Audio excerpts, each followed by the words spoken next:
विवेक और श्रद्धा की शादी को कुछ ही दिन हुए थे और वो आज दोनों अपने हनीमून के लिए होटल में जा रहे थे। श्रद्धा ने कहा, विवेक अभी होटल कितनी दूर है? विवेक, ज़्यादा नहीं, बस यहाँ से 56 किलोमीटर दूर है।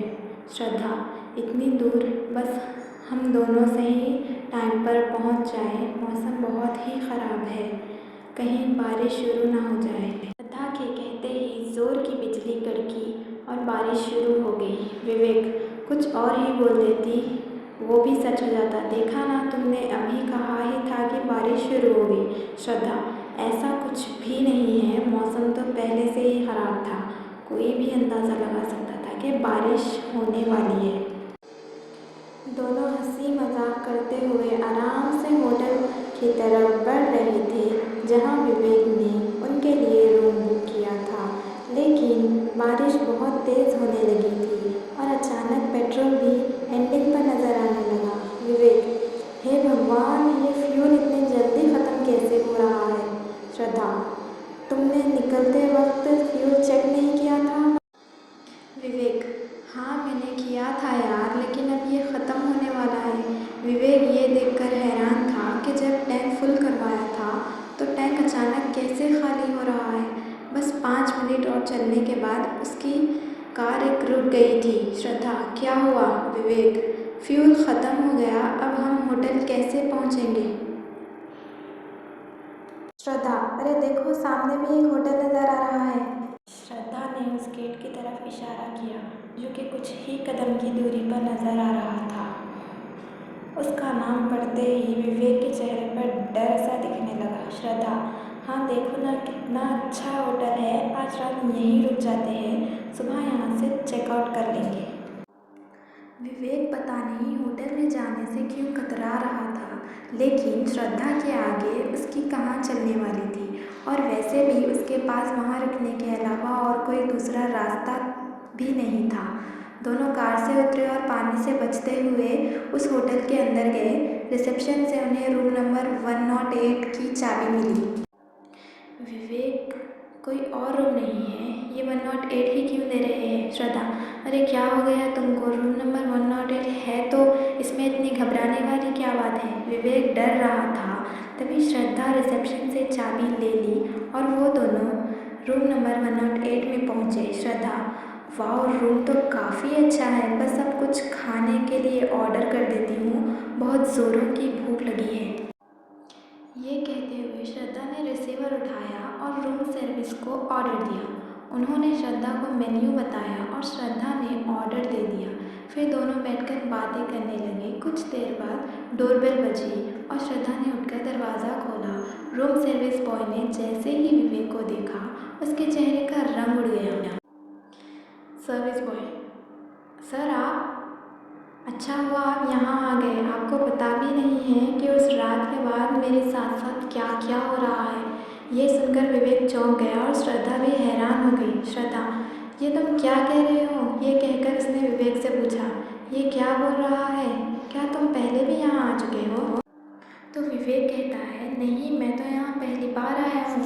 विवेक ने सर्विस बॉय से कहा कि मैं तुमको कोई गलत फहमी हो रही है।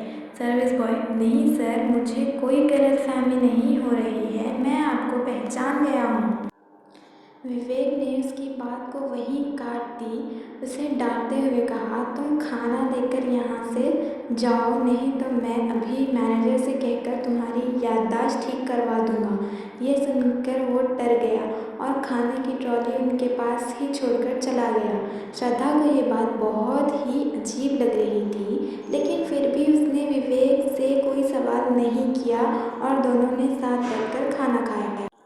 सर्विस बॉय वहाँ से निकलकर कॉरिडोर से जा ही रहा था, तभी उसको किसी के हंसने की आवाज़ सुनाई दी। आखिर वो दिन आ ही गया जिसको मुझे इंतज़ार था। ये सुनकर वो डर गया और पीछे पलटकर देखा तो वहाँ पर कोई भी नहीं था। सर्विस बॉय, अब वो यहाँ आ चुका है तो अब मुझे डराना छोड़ दो तुम। भूत, तेरे जिंदा रहने से कोई फ़ायदा नहीं है। तो उसको यहाँ लेकर नहीं आया। मैंने ही उसको यहाँ रुकने के लिए मजबूर किया। तेरे जिंदा रहने का कोई मतलब नहीं। ऐसा कहकर उसके सामने आ गई।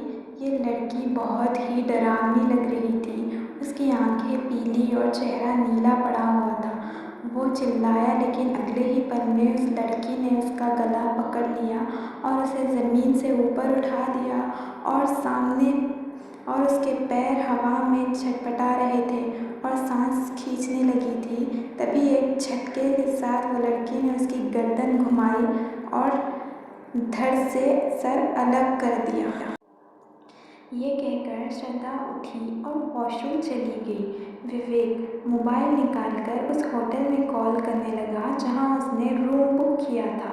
विवेक, यहाँ तो नेटवर्क भी नहीं है। आज ये मेरे साथ क्या हो रहा है? ये सुनकर विवेक ने श्रद्धा की तरफ देखा और उसको देखता ही रह गया। उसने रेड कलर की टॉप और शर्ट पहनी हुई थी। श्रद्धा उसकी तरफ देखकर मुस्कुरा रही थी। विवेक, वाह, तुम तो बहुत ही अलग दिख रही हो। ये सुनकर वो उसके करीब गई और उसको गले लगा लिया। श्रद्धा, विवेक, तुम किससे बातें कर रहे हो? किसी का कॉल आया है क्या? श्रद्धा को ये आवाज़ वॉशरूम से आ रही थी, जिसे सुनकर विवेक हक्का बक्का रह गया। अगर श्रद्धा वॉशरूम में है तो ये लड़की कौन है? ये कहकर वो परेशान हो गया। वो लड़की श्रद्धा नहीं बल्कि वही भूतनी लड़की थी जिसने कुछ देर पहले वेटर को मारा था।